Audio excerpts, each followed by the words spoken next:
नमस्कार, मैं हूं आपके साथ कविता राणा। चुनाव आते ही बिहार के बिहारी बाबू बॉलीवुड के शॉटगन और अपने विस्फोटक डायलॉग से प्रतिद्वंदियों को खामोश कर देने वाले शत्रुघ्न सिन्हा मीडिया की लाइमलाइट में आ चुके हैं।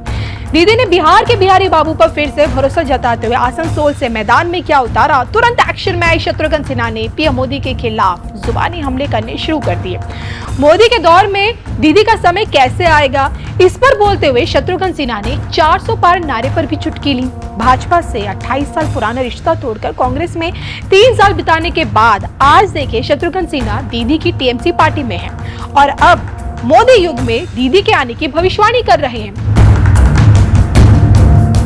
उनकी भविष्यवाणी भी दिखाएंगे, लेकिन उससे पहले 19 में शॉटगन के राजनीतिक करियर को लेकर किस प्रकार से राष्ट्रभक्त विश्वविख्यात सुदर्शन चक्र ज्योतिषाचार्य श्री संबित अशोका की भविष्यवाणी सत्य सिद्ध हुई थी। उनकी ये भविष्यवाणी देखिए, उनकी ये 4 साल पुरानी सत्य सिद्ध हुई भविष्यवाणी।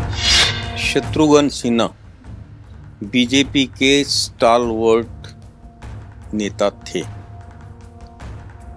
लेकिन देखिए, मैंने अभी पहले भी बोला था कि व्यक्ति वही होता है, जब उसकी ग्रह दशा खराब होती है तो सब कुछ बदल जाता है। बीजेपी में रहते तो शायद ये इनको हार का सामना नहीं करना पड़ता, लेकिन वक्त खराब था, गलत बोले तो जैसा उनके बारे में भविष्यवाणी की गई थी कि उनको फरवरी में बीजेपी निकाल कर बाहर फेंक देगी, और वही हुआ। उनको बीजेपी ने बाहर का रास्ता दिखाया। कांग्रेस की सीट से लड़े, लेकिन पूरे इलेक्शन के दौरान वो जो उनका खामोश वाला डायलॉग था, उसको बीजेपी ने इलेक्शन में भी और इलेक्शन के बाद भी यूज किया। आप देखेंगे किसी भी सभा में माननीय रविशंकर प्रसाद जी ने एक बार भी शत्रुघ्न सिन्हा का नाम नहीं लिया। शत्रुघ्न सिन्हा जी ने अपनी हार के बाद और बीजेपी की जीत की उन्होंने जो है मुबारकबाद दी, लेकिन बीजेपी के खेमे से उनके मुबारकबाद का भी कोई जवाब नहीं आया। तो ये खामोशी जो है परमानेंट हो गई है। तो जो मैंने आपको भविष्यवाणी की थी कि 2019 के जो रिजल्ट होंगे, ना भूतो ना भविष्यति, और कम से कम 5 स्टालवर्ट नेताओं का पॉलिटिकल कैरियर खत्म हो जाएगा। और शत्रुघ्न सिन्हा उनमें से एक थे। बिल्कुल उनके लिए बोला था। और वो अगर आप देखें तो नवजोत सिंह सिद्धू के बाद शत्रुघ्न सिन्हा हैं, जिनका अब इनकी तो उम्र भी हो चुकी है। अब और कितना भागेंगे और कितना लड़ेंगे, क्योंकि 75 क्रॉस कर रहे हैं। तो उनका तो वैसे भी पॉलिटिकल करियर ख़त्म हो गया है, लेकिन राजनीतिक पारी ऐसे समाप्त होगी इसकी उम्मीद नहीं थी। तो संबित जी क्या समझे, शत्रुघ्न सिन्हा पे आपने कई भविष्यवाणी की जो सच साबित हुई। पहले आपने कहा कि वो बीजेपी उन्हें निकाल देगी, निकाल दिया। उसके बाद पटना साहिब से वो चुनाव भी लड़ेंगे, आपने ये भी कहा, और वहाँ से उन्हें शिकस्त मिलेगी। और अब लोकसभा चुनाव के नतीजे ऐसे कि उन्हें 1.5 लाख वोटों से शिकस्त मिली है। हालांकि हमेशा वो पीएम मोदी जी को लेकर टारगेट उन्होंने उनको किया है। हमेशा कहते हैं कि जो बीजेपी है वो 1 मैन आर्मी और 2 मैन शो है, इस तरह से हमेशा। तो क्या कहें कि कहीं ना कहीं जो हार का उन्हें चेहरा देखना पड़ा है शत्रुघ्न सिन्हा को, वो इस वजह से भी कि सीधा वो पीएम मोदी जी की आलोचना करते थे और सीधा उन्हें टारगेट करते थे। देखिए, मैंने बताया ना, जब वक्त ख़राब होता तो कोई किसी की हेल्प नहीं कर पाता। यही वक्त जब उनका ठीक हो जाएगा तो उनको फिर दोबारा सम्मान मिलेगा, लेकिन अभी वक्त ख़राब चल रहा है। अभी मेरे हिसाब से तो उनको अपने स्वास्थ्य के ऊपर ध्यान देना चाहिए। जो मैंने अपनी भविष्यवाणी में बोला था कि इनके अब जो है इसके रिजल्ट के बाद इनका स्वास्थ्य जो है नीचे आएगा, तो इनको अपने स्वास्थ्य का ख्याल रखना चाहिए। और कांग्रेस में अभी आगे कैसा रहेगा उनका दौर, आगे राजनीति की पारी कांग्रेस में रहकर? देखो, कांग्रेस में रहकर कांग्रेस को तो एक किस्म से शत्रुघ्न सिन्हा जी के कारण धोखा ही हुआ है। उन्होंने अपनी पत्नी को सपा से लड़वा दिया और प्रमोद कृष्णन के अगेंस्ट थी। प्रमोद कृष्णन भी अच्छे प्रवक्ता हैं कांग्रेस की, लेकिन उनको भी बहुत बड़ी शिकस्त देखनी पड़ी। तो जो उनके निर्णय थे, जब समय ठीक नहीं था तो उनके सारे निर्णय गलत थे। अब जो कि देखिए, शत्रुघ्न सिन्हा दीदी की शरण में है और ऐसे में दीदी के खेमे से इस बार शत्रुघ्न सिन्हा ने मोदी के 400 पार वाले सपने पर बोलते हुए कड़ा प्रहार करते हुए ये कहा है, मोदी की गारंटी नहीं है।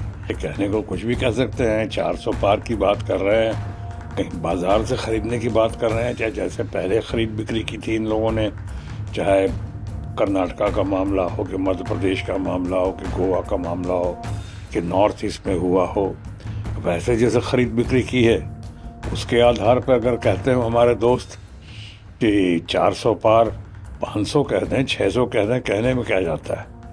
सवाल ये उठता है कि कहाँ से, कैसे, क्या आपकी लोकप्रियता पिछले वक्त से ज़्यादा बढ़ी हुई है? अभी जो इतने ज्वलंत मुद्दे जो इस बार मुंह फाड़ कर इस बार बैठे हुए हैं और ज्वलंत मुद्दों को लेकर जिस तरह से अपोजिशन इस बार बढ़ रहा है, और वो मुद्दे जो हैं वो जनता जनार्दन के मुद्दे हैं, देश के एक एक घर के एक एक लोगों के मुद्दे हैं, वो एक एक लोग के मुद्दे हैं। आज एक बात उठ रही है, सिर्फ बेरोजगारी और महंगाई और परीक्षा पेपर्स लीक हो जाने का ही मामला नहीं है। आज तो उसके अलावा जो है, आप कहते थे कि न खाऊंगा न खाने दूंगा, उसके बाद इतना बड़ा, कई लोगों के शब्दों में देश का सबसे बड़ा घोटाला, बहुत सारे घोटालों के बाद, बड़े बड़े कॉरपोरेट हाउसेस के घोटालों के बाद जिनका लोगों ने उठाया था, हमारे पार्लियामेंट में मुद्दा उठाया जिस पे एक लफ्ज़ नहीं कहा था प्रधानमंत्री जी ने।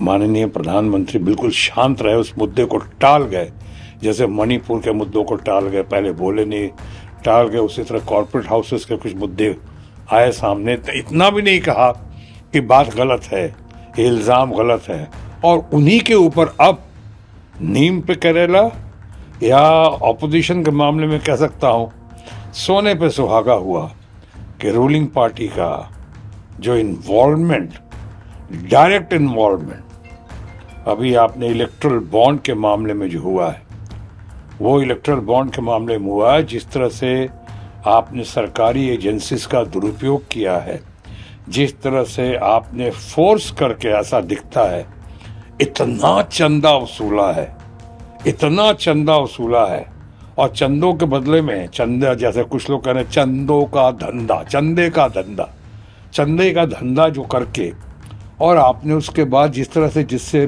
कट कमीशन या रिश्वत या चंदा जो मिला, उससे आपने उस लेके आपने हजारों करोड़ का कॉन्ट्रैक्ट दिया। एक तो हजारों करोड़ ऐसे कमाया, उसके बाद हजारों करोड़ का कॉन्ट्रैक्ट दिया। कोई लॉटरी वाला है कि सट्टा वाला है, ऐसे ऐसे लोगों को आप, ऐसे ऐसे लोगों से चंदा लिया और ऐसे ऐसे लोगों को आपने काम दिया, या ऐसे ऐसे लोगों को आपने डराया, हड़काया, भड़काया, घबरा गए वो लोग उनसे करके।